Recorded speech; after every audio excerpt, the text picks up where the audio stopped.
ในสงครามโลกทุกฝันแล้วก็สัมภาษณ์ในทีนี่ก็เนาะมันไม่ได้ก็ที่ไม่ในไล่ตัวเล็กนี่ก็เนาะบอกกำลังในก่อนในไล่ตัวเล็กเสียงนี่ก็เนาะก็ในก็ตัวเล็กค่ำนี่ก็เนาะตัวเล็กสีค่ำนี่ก็เนาะมันที่หังนี้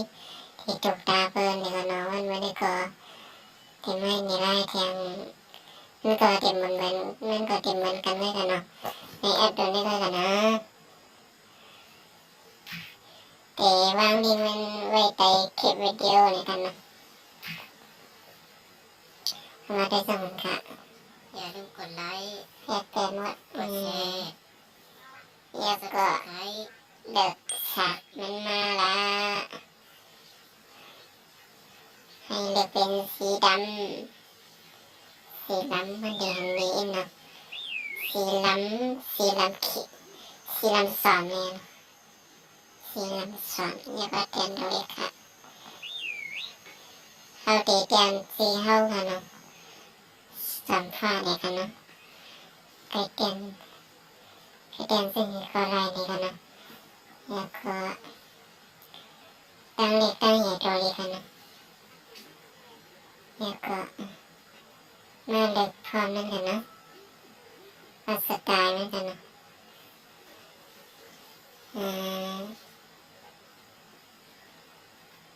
อันนี้เป็นกึ่งมาในเครื่องกันเนาะพอนกึ่งมาในเครื่องเนี่ย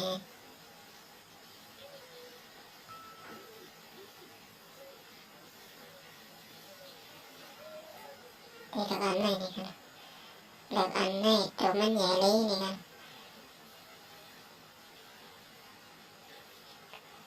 ข้างในอะนะ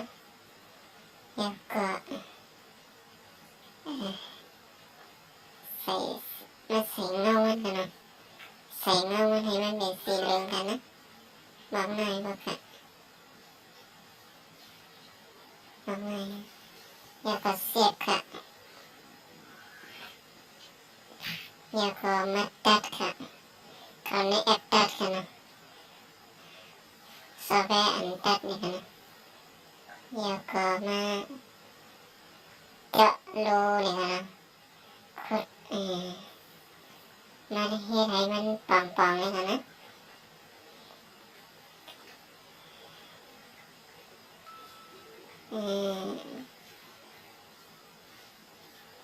ง่ายๆไปค่ะ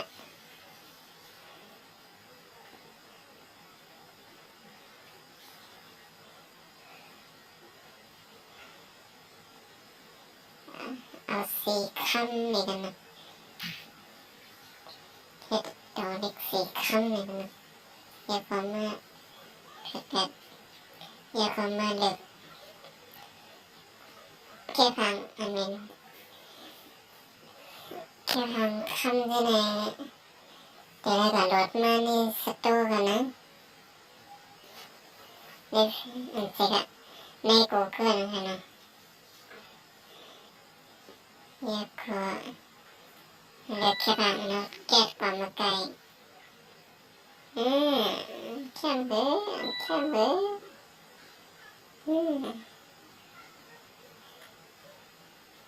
แล้วก็ใส่กัน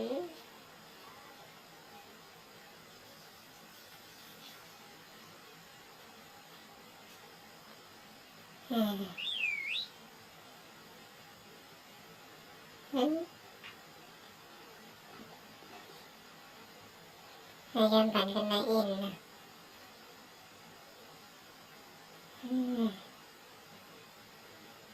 สีเงาอินก่อนใส่ก็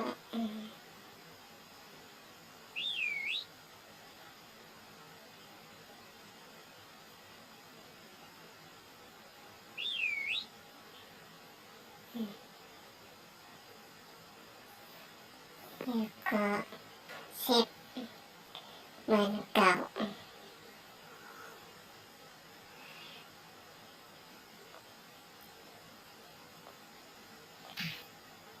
แล้วก็มาเก็บ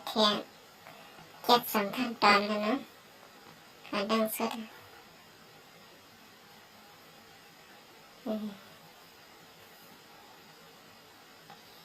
คิ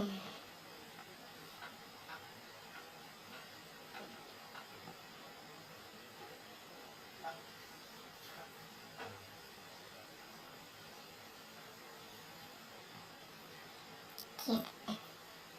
เห็นมันหมด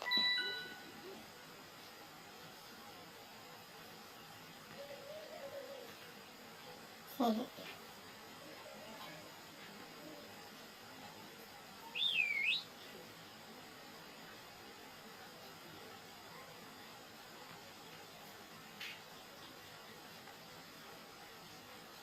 คิดหมด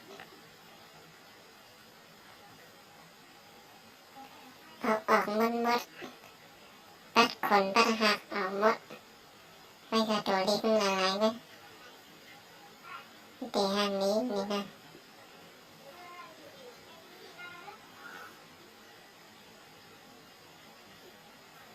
ใครใส่เสียงนี่ก็เอาไปบนกระเป๋าโอ้นี่ฮิลอะไรอยู่กันเนาะใส่ก็น้ำมันกันขนาดมันเก็บมันเมี่ยวกันนะ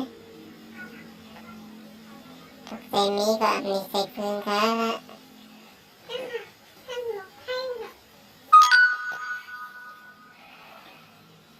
ก็เราไม่ไว้ดีกันนะ